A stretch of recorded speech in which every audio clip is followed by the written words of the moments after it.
Hey, John Covington here.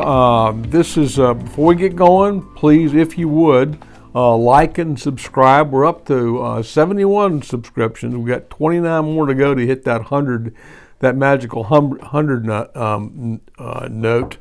Also, if you haven't already purchased your copy of Don't Do Anything Stupid, we sure would love for you to go to Amazon and click on there and buy the book. And then if you like it, leave a review. I would like to get more reviews on that. We sort of, we're going to summarize a lot of stuff, and then we'll sort of go down a different path on future videos. Well, as I mentioned, we've been having a small group at our church. I'm not going to mention our church name. I'll probably get myself in trouble if I did that. But we're having small groups, and this was one of 27 groups that was addressing racial issues. We're the only one that used a non-church developed resource, so we're a little bit of an anomaly. Our group has met for 12 weeks. The makeup of our group is we have 5 old white guys over 50. We have a black guy who is about 45 to 50. We have a young black guy who is 25, and so that's our group. What I'd like to be able to do is tell you a couple things. I'd like to maybe tell you a little bit of what we've learned in 12 weeks, and we certainly haven't stopped learning. We're going to continue to learn and sort of tell you where our group has said where we're going to go from here. And because we can only impact our little small, speck of the planet where we are. And so I'm going to sort of hopefully give you some ideas on what we're going to do, and be great if you would maybe if you learn something from this, maybe you go do some of the same type of stuff. So let's talk a little bit about what we learned. First of all, one of the things that we learn, you probably already know this, it takes a while for people to open up. And all of the 7 people in our group, all of us knew one another through some type of connection, and either through work or through small group, or most of us are members of the same church. Of the 7 members of our group, only one person is not a member of the same church. So we already knew one another, so it wasn't like we were starting from scratch. But when we get into a topic as deep and as concerning as racism, it takes a little bit longer to develop trust and to develop people opening up. And I would guess, and this is my subjective opinion, it's about 4, 5, 6 weeks before people start feeling comfortable enough and trusting enough to where they can share some of their innermost feelings and not feel like they want to tell you something that they think you want to hear. So if you start a group, understand that it's going to take a while, a digestion period, to be able to get into some really good meat. Although the entire book was geared towards white men certainly can't do this by themselves. And I mention men because our small groups at our church are either all men or all women, and if you have a co-group, they have to have co-leaders. But white men cannot do this by themselves. There's just, regardless of how in tune you think you are on the topic of racism, and I'm specifically talking to white guys right now, you're not going to be able to do this without some black men participating with you, because there's just learnings that, and I thought I was relatively in tune with a lot of this stuff. I mean, heck, I wrote a book on it. I wasn't anywhere near as in tune as I would have liked to have thought that I was. So there's things that you're going to learn if you have black men involved, and you give this time enough to where the black men will trust you enough to open up and tell you what's really on their heart. Again, trust doesn't come overnight. It has to be earned. It has to be earned through giving people respect. And so I would encourage you to establish a group like this, spend some time together, give it enough time to where you're honoring one another long enough for trust to kick in, and then relationships will begin to cement, and then you'll be more open, and that's where some great learning takes place. Another thing that we learned, everyone sort of learned this together, both black guys and the white guys, is when you ask me to talk about my identity, I'm not going to talk about race until I get way down on a list of things. That's not the case with black men.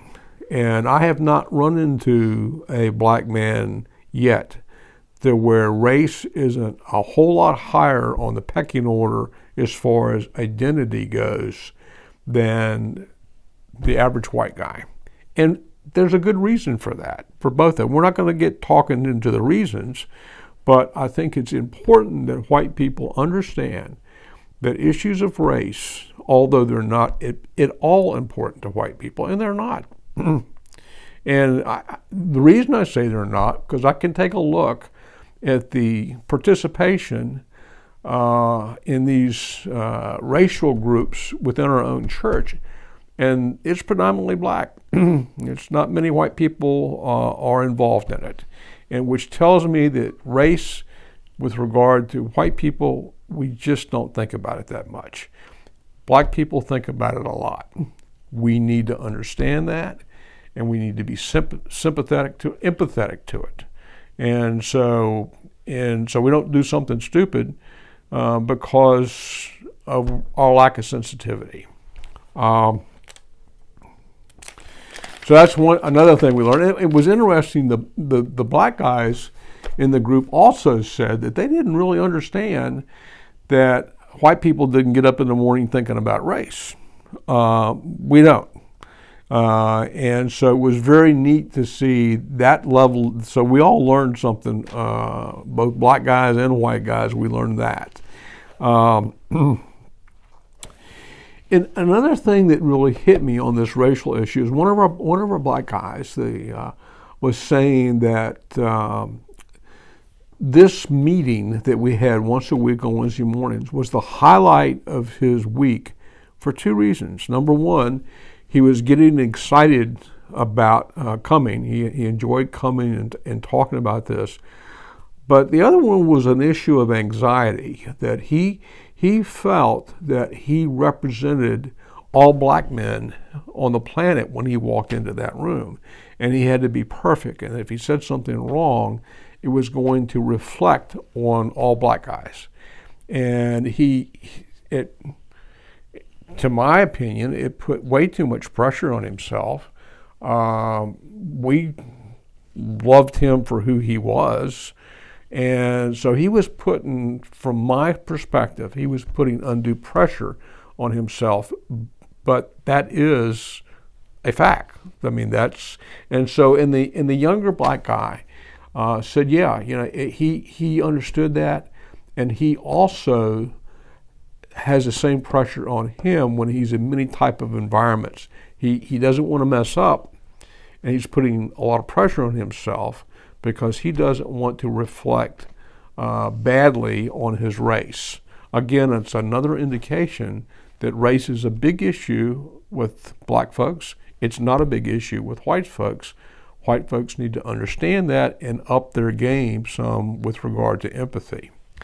And when they were talking, when the older black guy was going through, and he didn't take 2 seconds to tell us about his excitement and his concern for his involvement in the group.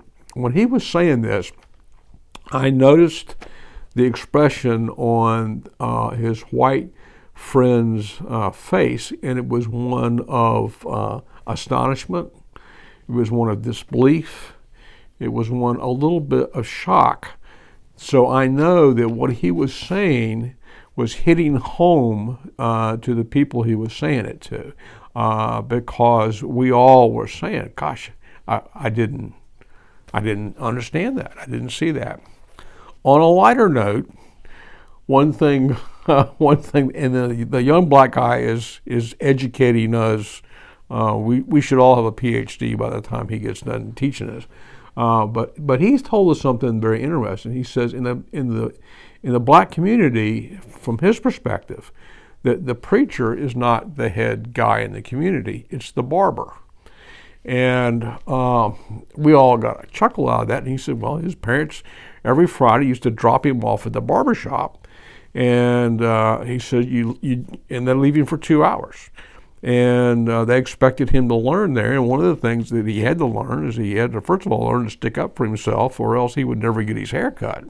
But the barbers were the ones that normally would begin conversations on politics, on religion, on sports.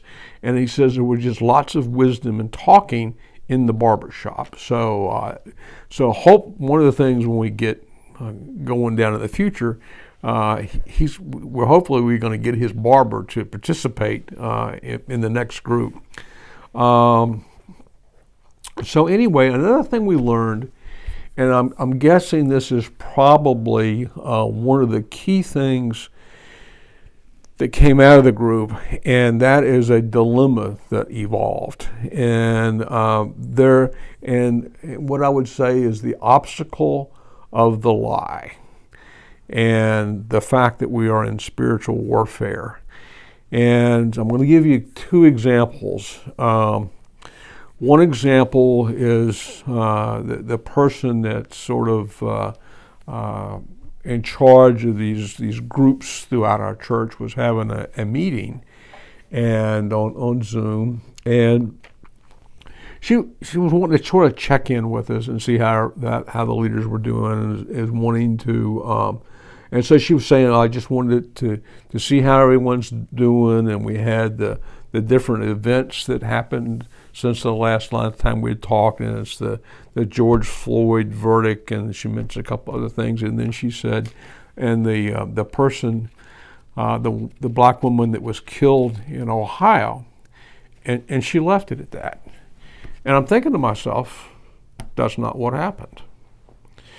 To say a black woman was killed in Ohio and not add that there was a white police officer that saved the life of a black woman when he killed the black woman that was trying to murder her, to not mention that, and just to say that a black woman was killed in Ohio, oh, and here we go again, is a lie.